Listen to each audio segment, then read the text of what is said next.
रुष्टा तुष्टा छड़े छड़े, 1 मिनट में नाराज 1 मिनट में प्रसन्न हो जाते हैं भोले बाबा।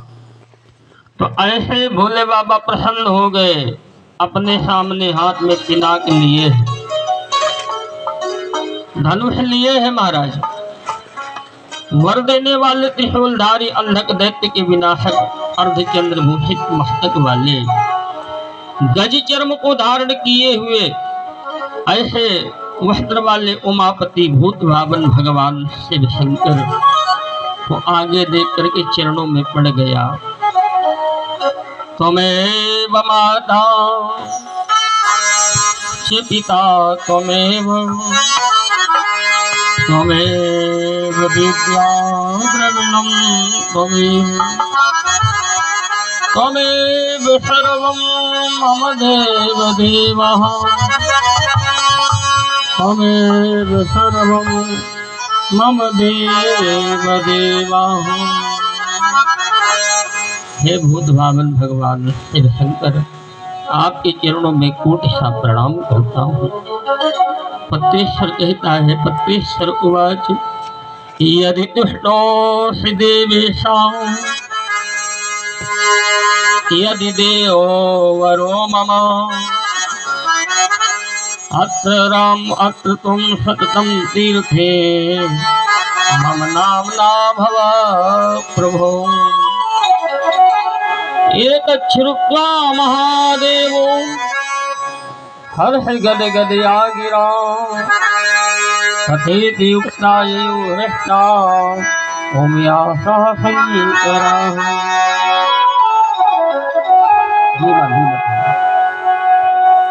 भूत भावन भगवान शंकर जी ने कहा, अरे पत्रेश्वर प्यारे भक्त जी, तुमने घोर कठोर तपस्या किया है। प्रेम से बोलो नर्मदे हर। हम तुम्हारी भक्ति से प्रसन्न, कहो क्या चाहिए, धन दे दूं? पत्रेश्वर ने कहा, सरकार नहीं चाहिए तो क्या दे दूं? कहने लगा, सरकार आपकी कृपा बनी रहे। भगवान ने कहा, वर मांग लो, तुम्हारा कल्याण हो। मैं तुम्हें वर देने वाला हूँ, तुम जो चाहते हो आज मैं देता हूँ, इस विषय में तुम विचार न करो। पत्रेश्वर ने कहा, सरकार यदि आप मुझ पर अनुग्रहित हैं, यदि आप मुझे वर देना चाहते हो तो प्रभु यहाँ इस तीर्थ में निरंतर मेरे नाम से तुम निवास करो। यह सुन करके महादेव शंकर बड़े गदगद हो गए और तथास्तु कह दिया। ऐसा कह करके प्रसन्न होकर के पार्वती जी के साथ में वहां चले गए। भगवान शंकर के वहां चले जाने पर उसने भी पावन पुनीत तीर्थ में डुबकी लगा करके स्नान करके जप के विधान से शुद्ध होकर के फिर पितृदेव तर्पण करने लगा। महाराज विधि पूर्वक यहाँ शिव की स्थापना की और बोले, देखो इस प्रकार स्थापित किया। मार्कंडेय स्वामी कहते, राजन तीनों लोकों में वह पत्रेश्वर के नाम से प्रसिद्ध हुआ है। बोले वह भी शाप से मुक्त होकर के परम प्रसन्न और ये शब्द आदि मंगल वचनों के साथ इंद्रलोक को चला गया। ये किसकी कृपा है? बोले ये भगवान की कृपा है, भगवत कृपा है। भगवान क्या है? तो एक राजा को रंग कर सकते हैं। भगवान चाहे तो एक धूल को राजा बना सकते हैं। प्रेम से बोलो नर्मदे।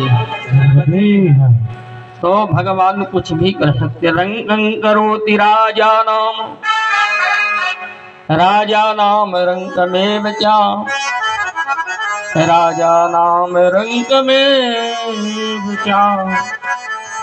तो ऐसे भोले बाबा ने कृपा कर दिया, अनुग्रह कर दिया। बोले देखो ये तो स्वर्ग लोक चला गया।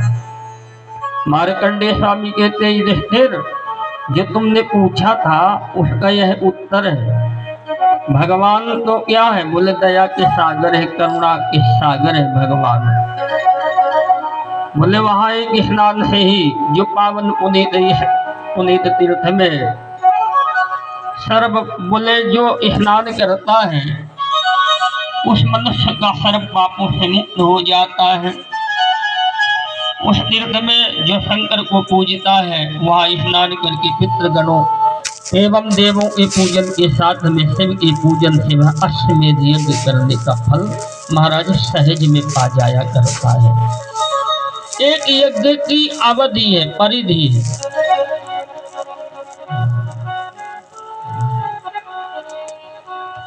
एक यज्ञ की परिधि कितनी है? बोले 12 साल। अश्वमेध यज्ञ करो 12 साल तक। जो तुमको 12 साल में फल, बोले यज्ञ करने में जो फल मिलेगा वही फल इस पावन पुनीत तीर्थ के सेवन नर्मदा मैया के पावन चरणों का आश्रय लेने से जीव को मिल जाता है। प्रेम से बोलो नर्मदे हर। ऐसी पावन पुनीत महिमा है मैया की। तो मृत्यु के पश्चात से ऊपर में कुछ अधिक 100 वर्ष क्रीड़ा विलास सुख भोग करके मनुष्य लोक में राजा व राजा के तुल्य होकर जन्म लेता है। वेदों वेदांगों के तत्व के जानने वाले राजन रोग शोक से रहित होकर के वह 100 वर्ष तक जीवित रहता है और उस पवित्र तीर्थ का जल स्मरण करता है। यह पावन पुनीत पत्रेश्वर तीर्थ की महिमा है। ओम अस्तार्जयन्तेन महादेवम तस्मिन् तीर्थे युधिष्ठिरः स्नात्वा अभ्यर्च्य पित्राणां देवान् अश्वमेधयोपलम्। तो ऐसे पावन पुनीत है पत्रेश्वर तीर्थ की महिमा मार्कंडेय स्वामी ने वर्णन किया है। श्री स्कांदे महापुराणे पंचमे आवंती खंडे रीवा खंडे पत्रेश्वर तीर्थ महात्मवर्ण नाम 32 अध्यायः। बोलिए वृंदावन बिहारी लाल नर्मदा मैया। श्री मार्कंडेय स्वामी कहते हैं, श्री मार्कंडेय उवाचो ततो गच्छेतु राजेन्द्र अग्नितीर्थमनुत्तमम् यत्र सन्निहितो अग्निर्गतः कामेन मोहितः। युधिष्ठिर्वाचो कथं देवो जगद्धाता कामेन कलुषीकृता कथं च नित्यमावाह एक स्थानेषु जायते। अब यहाँ पर मार्कंडेय प्रभु अग्नि तीर्थ की महिमा का वर्णन करते हुए कहते हैं, मार्कंडेय स्वामी के तदंतर मनुष्य अग्नि तीर्थ की यात्रा करनी चाहिए। जहाँ काम से मोहित होकर के अग्निदेव गए थे। एक बार की बात युधिष्ठिर जी ने प्रश्न कर दिया, भगवान ये अग्नि तीर्थ की महिमा बड़ा आश्चर्य लगता है, अग्नि ने भी आराधना करी। हाँ क्यों नहीं। तो युधिष्ठिर जी ने पूछ लिया, जगत को धारण करने वाले अग्निदेव कैसे कामदेव से पीड़ित हुए, नित्य ही उसका एक स्थान कैसे रहता है, कृपा करके बता। मैं संपूर्ण लोकों में बहुत बड़ा आश्चर्य है, तुम कहो मुझे बड़ी उत्कंठा है। मार्कंडेय जी बोले, देखो श्रेष्ठ बुद्धि वाले ने पाप राजन, तुमने बहुत सुंदर प्रश्न किया है। भगवान शंकर से पहले इस पावन पुनीत को मैंने जैसे कथा को सुना है वह मैं तुम्हें कहूंगा। ये अभी की बात नहीं है प्यारे, ये सतयुग की बात है। सतयुग में हाथी घोड़े रथ से परिपूर्ण पृथ्वी का एक रक्षक जिसका नाम है दुर्योधन, दुर्योधन नाम का राजा था। ये रूपवान था। आर्गन डाल दो कानपुरा हल्का। दुर्योधन नाम का राजा था। रूप युवा अवस्था में संपन्न दिव्य भोगों से युक्त राजा को देख करके महाराज नर्मदा ने उसकी प्रार्थना की। तो देखो इस प्रकार से उसने भी दूसरी स्त्रियों को छोड़ करके कन्या को ही चाहा। ये कहाँ का राजा है? बोले महिष्मती का महाराज। महिष्मती मतलब मंडला का राजा। दुर्योधन ने भी अत्यंत प्रसन्न होकर के अन्य सुंदरियों को छोड़कर उसे ही चाहा। योग समय में वह उसी के साथ में रमण करने लगा। नर्मदा ने समय आने पर कमल पत्र के समान नेत्रों वाली कन्या को उत्पन्न किया। वह अंग प्रत्यांगों से संपन्न होने से संसार में प्रसिद्ध थी, परंतु माता पिता ने उसमें बड़ा प्रेम किया। परंतु समय बीतता चला गया। बहुत समय से युवावस्था में स्थित वह सुंदरी कुमारी अनेकों बोले इस प्रकार अनेकों राजाओं द्वारा प्रार्थित हुई, परंतु मार्कंडेय प्रभु कहते हैं इस पावन पुनीत अवस्था में भी उसने अपने को देना नहीं चाहा। तदंतर दूसरे समय महातपस्वी ब्राह्मण वेशधारी अग्निदेव पहुंच गए। उस कन्या को रूप को देखकर, सुंदरता को देख करके राजा के भवन में पहुंच गए ब्राह्मण वेश धारण करके। अग्निदेव ने धीरे धीरे एकांत में राजा से प्रार्थना किया, हे रघुकुल भूषण, मैं असहाय हूँ, संतान जो कर्म से मंद निर्धन ब्राह्मण हूँ, संतान भी नहीं है, मेरे पत्नी भी नहीं है, मेरा विवाह भी नहीं हुआ। महाराज, पत्नी की हेतु तुम्हारी कन्या का मैं वर्ण करना चाहता हूँ। देखो, पृथ्वी में अनुपम रूप वाली सुदर्शना कन्या तुम्हारे भवन में वृद्धि को प्राप्त हो रही है। राजन, तुम उसे मुझे दे दो, क्योंकि मैं अपने आप को अकेला महसूस कर रहा हूँ। ब्रह्मचर्य से महाराज ऊब गया हूँ, काम से पीड़ित हूँ। प्रिय राजन, याचना करने वाले मुझ याचक पर आप करुणा कीजिए, आप मेरी व्यथा को जानते हैं। तो इस प्रकार राजा ने कहा। श्री हरि परमात्मनंद महाराज वाचो, ना हम द्रव्य विहीन अस्वर्ण से करहित दास्यामि स्वाम सुताम शुभ्राम ब्रह्मताम द्विज पुंगवाः एवं मुक्ता तदा वह्नि पराम पीड़ाम उपागताः न किंचित दुःख्वा राजन् तत्रैवान्तर्धीयताः। बोले इस प्रकार से राजा ने कहा, ब्राह्मण, द्रव्य से रहित अपने वर्ण से भिन्न किसी को मैं अपनी बिटिया नहीं दे सकता। देखिए महाराज, विचार करो, भगवान ने हमको बिटिया दिया, बिटिया को हम पाल पोस के बड़ा करें, और बिटिया को हम तो हर माता पिता का एक सपना होता है। हर माता पिता अपने बिटिया को धनवान को देना चाहते हैं, बुद्धिमान को देना चाहते हैं, सुयोग्य वर की कामना करते हैं, और कोई अपनी बिटिया को निर्धन ब्राह्मण को नहीं देना चाहता। तो राजा ने कह दिया, देखो, हम तो तुम जैसे निर्धन ब्राह्मण को अपनी बिटिया किसी काल में नहीं दे सकते। महाराज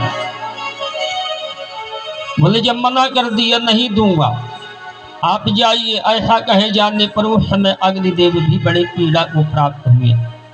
वह राजा से कुछ न कह करके वहां ही अंतर्ध्यान हो गए। ब्राह्मण के अंतर्ध्यान होने पर कुछ समय के पश्चात राजा ने मंत्रियों और पुरोहितों से विचार किया। बोले, समय पर प्रसन्न होकर के यज्ञ करना प्रारंभ कर दिया। अब जब यह राजा यज्ञ करने लगा, तो यज्ञ में ब्राह्मणों के साथ भक्ति से यजन हवन करते हुए राजा सबके देखते ही अग्निदेव अदृश्य हो गई। ब्राह्मण भी बैठे हैं, राजा भी बैठे हैं, पुरोहित भी बैठे हैं, यज्ञाचार्य भी बैठे हैं, महाराज यजमान भी बैठे हैं। उनके सामने हवन कुंड की अग्नि अंतर ध्यान हो गई। जब अग्नि चली गई, सब घबरा गए, हे भगवान, क्या हो गया, कौन सा अपराध बन गया। लोग अग्नि बोले कि अंतर ध्यान हो जाने पर चिंतित हो गए। सब दुखित मन वाले होकर के राजभवन में पहुंचे। राजा है अग्नि के अदृश्य होने की बात कही। इससे यह मालूम होता, मार्कंडेय प्रभु कहते मालूम होता है कि राजा यज्ञ का पूजन करा करके, अग्नि को स्थापित करा करके राजा अपने राजभवन के लिए चले गए। प्रेम से बोलो नर्मदे हर। राजा अग्निदेव के अदृश्य होने के पूर्व चले जा चुके थे, वहां नहीं थे। ब्राह्मणों ने महाराज दुर्योधन, बड़े आश्चर्य की बात है, जाकर के समाचार बताया। महाराज महाराज बड़ा अजब हो गया, बड़ा गजब हो गया। राजा ने पूछ लिया, अरे ब्राह्मणों क्या हुआ? बोले महाराज जलती हुई अग्नि की प्रचंड उष्णता, और बोले अग्निदेव तो अंतर ध्यान हो गए। राजा तो विचार करने लगा, अरे पंडित जी मुझसे कोई अपराध हो गया? क्या कारण है? अग्निदेव कहाँ चले गए? कोई मंत्र त्रुटि हो गई क्या? या महाराज कोई दक्षिणा में कमी हो गई? दक्षिणा के बिना तो यज्ञ अपूर्ण माना जाता है। यज्ञ भगवान की पत्नी का नाम ही दक्षिणा। कौन सा अपराध हो गया ये समझ में नहीं आता। ब्राह्मणों ने कहा, महाराज दुर्योधन क्या कहें, हम तो सब जानते हैं, मंत्रज्ञ हैं, वेदज्ञ हैं, चारों वेद के जानने वाले हैं, पर अनेक हमने प्रयास कर लिया, पर परिणाम कुछ नहीं मिल रहा। क्या करूं? कोई त्रुटि हो गई क्या? किस कारण से अग्निशाला में अग्नि अदृश्य हो गए? क्या कारण है? मंत्र दोष है, राजा विचार कर रहा है। मंत्र दोष हुआ अथवा कोई अन्य दोष, बिना दक्षिणा का कोई कर्म भी मैंने नहीं किया, क्रिया से हीन भी कुछ नहीं किया। देखो किस कारण से अग्नि अदृश्य हो गए। अन्नदान से रहित यज्ञ देश को जला देता है, इसलिए लोग अन्नदान करते हैं। अन्नदान की अपनी महिमा है। हमारे तुम्हारे चराचर जगत का आधार तो केवल अन्न है। अन्न और जल अगर न मिले तो जीवन में कुछ नहीं है। तो अन्नदान से रहित यज्ञ देश को जला देता है। ध्यान दे, अन्न से रहित यज्ञ बोले देश को जला देता है। मंत्रों से रहित, मंत्रों से हीन अशुद्ध यज्ञ ऋतियों को जला देता है, होताओं को नष्ट कर देता है। दक्षिणा से रहित यज्ञ दाता को नष्ट कर देता है महाराज। अतः यज्ञ के समान कोई शत्रु नहीं है, और यज्ञ के समान हमारा कोई मित्र नहीं है। प्रेम से बोलो नर्मदे है। तो इस प्रकार है, अन्नहीनो दहेद राष्ट्रम, हीनः मंत्रहीना मृत्युजाः, दातारं दक्षिणाहीनो नास्ति यज्ञ समो रिपुः। ब्राह्मणों ने कहा, राजन हम लोग मंत्र रहित नहीं है, मंत्र सहित है। एक वेद के नहीं, चार चार वेद के जानकार ब्राह्मण हैं हम लोग। और आज की कलयुग की बड़ी विसंगति भी है महाराज। अगर कोई एक वेद का जानकार हो गया तो अपने से छोटा, बोले कोई छोटा नहीं बनना चाहता, सब बड़े बनने के स्वप्न देखते हैं महाराज। तो हम तो वेद वेदज्ञ ब्राह्मण हैं, इसलिए हमसे तो कोई मंत्र त्रुटि नहीं हुई।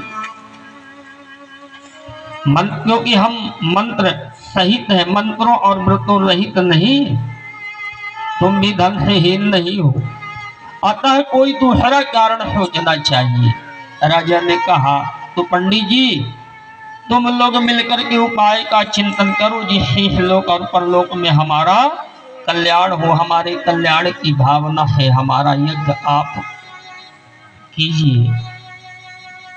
ऐसा कहे गए सभी ब्राह्मण दृढ़ निश्चय वाले होकर के, निराहार होकर के महाराज अग्निदेव अदृश्य हुए थे, वहां ही पधारे।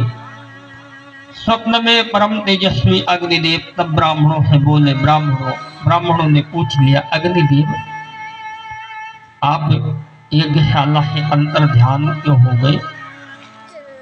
अग्निदेव बोले, ब्राह्मणों तुमसे क्या कहूं, तुम में और मुझ में कोई अंतर नहीं है। जो मैं हूं तो आप हैं, जो आप हो तो हम हैं।